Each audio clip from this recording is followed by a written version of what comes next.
bijak seperti merpati, mengambil kesempatan dan akhirnya mereka berada kembali. Sebelum lanjut, jangan lupa subscribe, like, komen, dan share.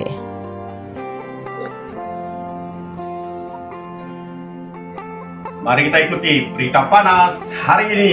Oke guys, selepas PRU 14 yang mana sejarah tercipta, UMNO kuasa besar politik di Malaysia ditumbangkan oleh suara rakyat.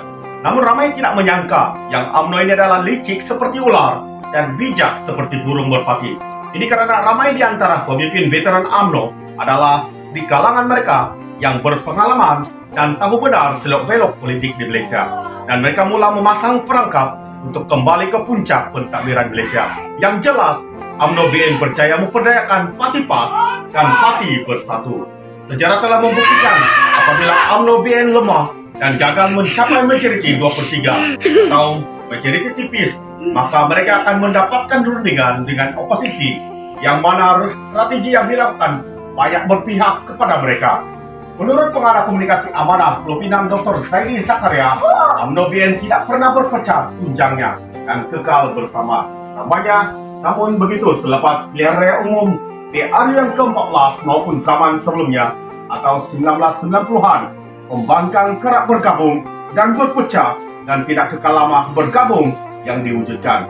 Pasca PRU ke-14 pula menyaksikan UMNO BN tewas dan hilang kerajaan pusat, dan mereka gerakan rundingan serta jalinkan persefahaman politik apabila mereka berasa lemah. Walau bagaimanapun, tak kala ini mereka berjaya memperdayakan PAS dan Bersatu dan menjadikannya sebagai tunggangan bagi mengembalikan semula kuasa yang telah hilang, ujar beliau ketika dihubungi. Malah tegas beliau, apabila UMNO BN masih lemah, mereka akan mendekati PH dan coba menjalinkan persefahaman yang kononnya karena pandemi COVID-19 dengan menghulurkan MOU yang pada awalnya menjadikan strong, formidable, dan convincing di parlimen. Namun begitu kata Zaidi, pada hakikatnya ia tidak dikotakan seperti reality dan tidak berlaku. Sehubungan itu saran beliau, parti komponen perlu dikukuhkan persatuan dan Pakatan Harapan harus batalkan MOU dengan UMNO BN serta tiada lagi rundingan dengan mereka setelah ternyata janji mereka tidak ditepati. Kita beritahu apa tentang makanan ini. Nah, itu direct info lah. Tapi kalau persoalan ini tajuknya jenis yang ada persoalan, maksudnya orang mau tahu. Dan apabila dia baca itu title, dia tahu lah. Dia mau tahu apa itu kandungan itu video. Nah, itu persoalan. Dan satu lagi dari segi mungkin amazing cara mereka nampak itu thumbnail, mereka rasa amazed dengan itu tajuk, membuatkan orang rasa mau tahu apa itu cerita.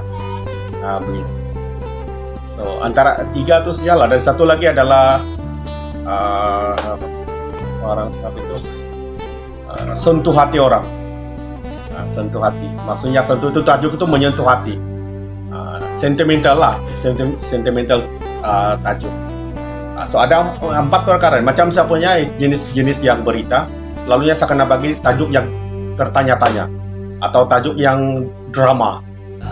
Membuatkan orang mau tengok itu apa cerita atau video. Sebuat begitu ya, jangan too direct. Contohlah kita membuat hari ini makanan atau vlog.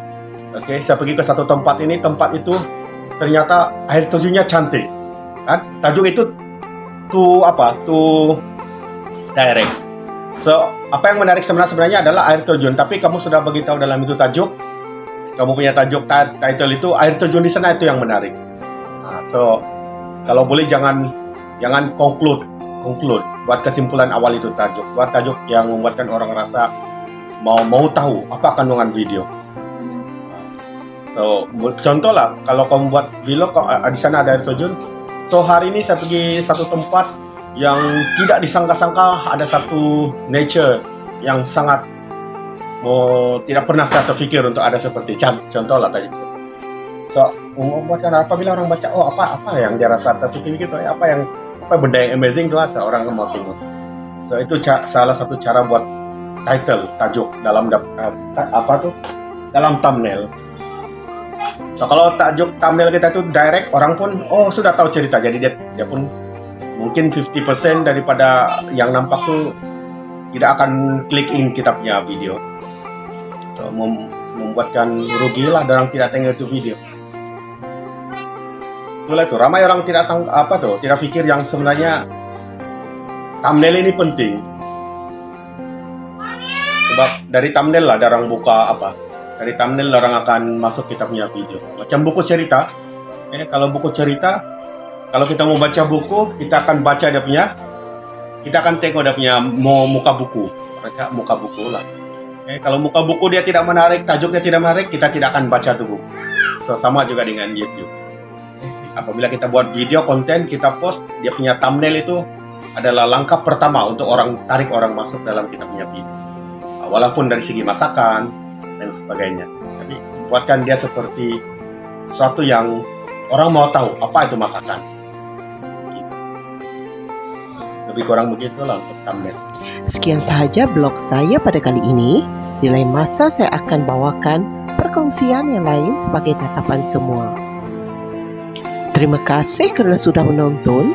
Jangan lupa subscribe dan tekan butang loncengnya agar anda tidak ketinggalan video terbaru dari channel saya. Pastikan juga like, share dan komen ya.